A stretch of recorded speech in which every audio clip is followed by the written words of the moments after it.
Oi, gente! Nós somos da UFPA e estamos fazendo a disciplina de Psicolinguística com o docente Marcos André Dantas.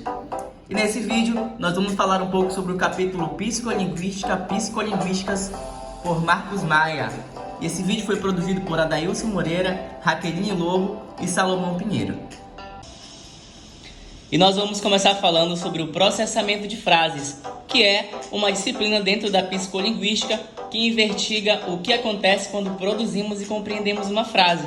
Então, a gente vai estudar dentro do processamento de frases, desde a ideia que a gente tem na nossa mente até a transformação dela em som acústico, para quem vai receber, que no caso é o receptor. Como que se dá essa compreensão, como é feita essa interpretação, certo? E aí a gente vai verificar que ela pode ser feita uma análise a partir de vários campos, semânticos, pragmáticos, discursivos e contextuais. Então, estudando situações de ambiguidade nas frases, em que pode haver mais de uma hipótese de interpretação de frase, os psicolinguistas vão desenvolver hipóteses teóricas de como analisá-las, essa ambiguidade estrutural. Então a gente trouxe um exemplo que vai ser analisado a seguir. Ai, amigo, que vontade de beijar a Rose de novo. Mas você já beijou a Rose? Não, mas eu já quis beijá-la antes. Muito bem, então agora chegou a hora de analisar essa piada. O sentido pretendido pela primeira frase, não é o que o primeiro personagem ele quis realmente transmitir. E isso vai ficar mais evidente quando o personagem pronuncia aí a terceira frase. Então, a primeira frase é, portanto, uma frase ambígua, porque dá essa possibilidade, pelo menos, de ter duas interpretações. Tanto que o interlocutor, que é o personagem da segunda fala, ele pergunta de novo, e aí fica evidente, E aí também é onde está o humor da piada, que a terceira personagem confirma que não beijou, mas que já teve essa vontade antes. E para finalizar essa parte da ambiguidade, vou deixar para vocês mais um vídeo para causar uma certa reflexão na hora de produzir certas frases, porque dependendo de quem a interpreta, pode causar situações estranhas. Amigo, tu sabe de alguém vendendo máquina de lavar barata? É que a minha deu ruim, eu vendi pro ferro velho, mas eu quero comprar outra. Irmão, máquina de lavar o quê? Máquina de lavar barata. Primeiro, por que você tinha uma? E segundo, por que você quer comprar uma máquina de lavar barata? Eu tinha... Não, você entendeu errado. É máquina de lavar barata, baratinha mesmo. Amigo, eu tô ficando com um pouco de medo. Máquina de lavar barata. Produz uma análise sintática inicial na frase, baseada em quê? Em métricas de simplicidade e localidade. Essa estrutura seria, então, interpretada em um segundo estágio, menos reflexo do processo de compreensão. A TGP ela foi proposta não só com base em análise de construção com ambiguidades temporárias, como a exemplificada no exemplo que o Salomão deu, que foi: filha suspeita de morte da mãe foge. Isso é quando suspeita quem? Quem é suspeita? A filha? Mas aí o que acontece? Acaba a ambiguidade, quando o verbo, a forma verbal, aparece na frase. Filha da suspeita de morte da mãe foge. Então, já sabe-se, suspeita até então era uma ambiguidade, uma ambiguidade temporária. E acaba essa ambiguidade quando o verbo, a forma verbal fugir, foge, aparece na frase. Diferente também das ambiguidades temporárias. Essa é uma ambiguidade temporária e da ambiguidade no caso, o exemplo dado.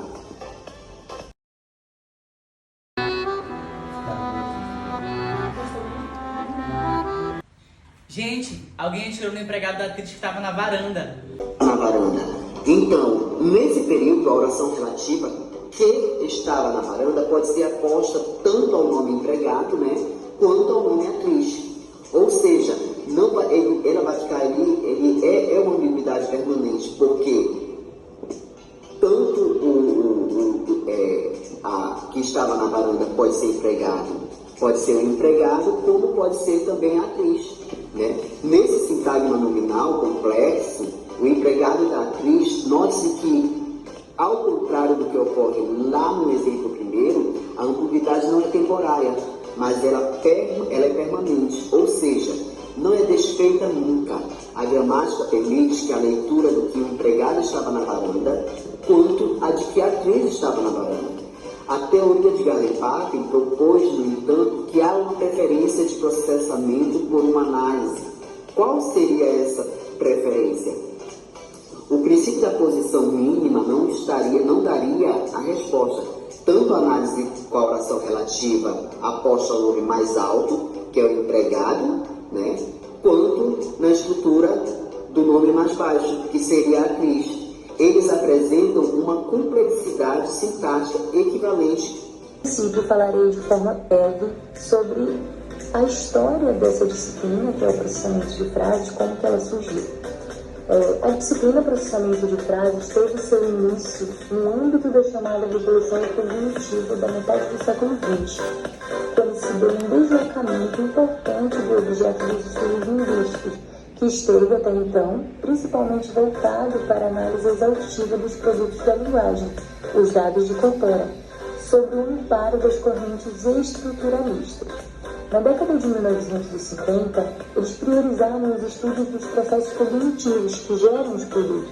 Desse modo, solicita-se que o elemento central desse processo seja a sintaxe, que é o módulo linguístico responsável pelas operações de associação de palavras, ou seja, para formar frases, né? Os julgamentos gramaticais propostos por Chomsky, que é um linguista, são uma espécie de experimento psicolinguístico informal, que procura avaliar a intuição dos falantes sobre a boa formação de frases de sua língua. E também nesse período foram criadas aí várias testagens mais criteriosas, usando diferentes metodologias e técnicas psicolinguísticas, muitas concebidas e implementadas nessa época. Tanto que Chomsky e George Miller, eles desenvolveram os estudos experimentais no sentido de testar a processabilidade da teoria gramatical, ou seja, verificando se a condição sintática e semântica estabelecida na teoria poderiam, de fato, guiar a percepção da fala. Tendo isto, né, eles criaram vários métodos ali de pesquisa e eu vou falar um pouco abaixo sobre esses métodos. Método locação de cliques. O que seria esse método locação de cliques? Seria a tentativa de capturar a chamada realidade psicológica das estruturas sintáticas no momento da sua decodificação, ou seja, a sua compreensão exata no momento da sua decodificação. Por exemplo, já tentava obter medidas cronométricas mais online, ou seja, coletadas durante o processamento da frase e não depois da frase. O sujeito ele era solicitado a identificar na escuta de uma frase o momento exato em que ocorria um clique ou um bip, ou seja, o momento exato em que ocorria a compreensão.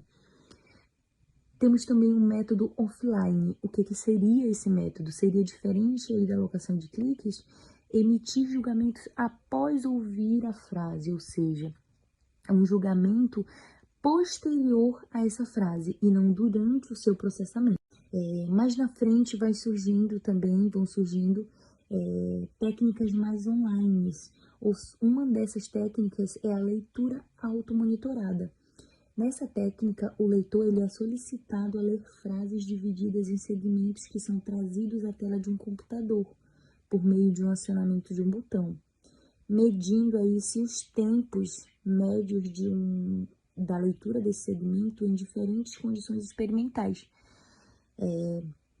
Ou seja, muito mais online aí, tá? Diretamente.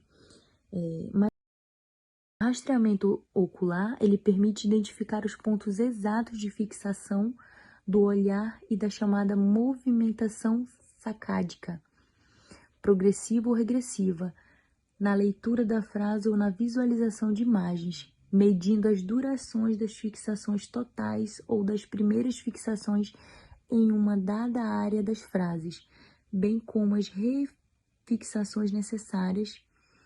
Os psicolinguistas obtêm medidas diretas, precisas para entreter, análise e desenvolver modelos e teorias sobre o processamento das frases.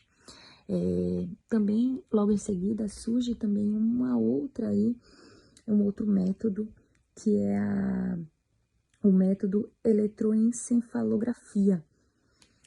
Nesse método, ele já é bem mais online, bem direto mesmo. Essa técnica, ela vem diretamente baseada na identificação de ondas cerebrais associadas a eventos linguísticos e vem junto com outros métodos neurofisiológicos, permitindo levar a pesquisa sobre o processamento de frases para uma nova dimensão muito maior, que é o cérebro. Então, gente, esse foi o nosso vídeo sobre a disciplina de processamento de frases, proposto no capítulo do Marcos Maia, onde a gente trouxe o conceito, alguns exemplos e como se estuda, alguns fenômenos dentro da disciplina de processamento de linguagens.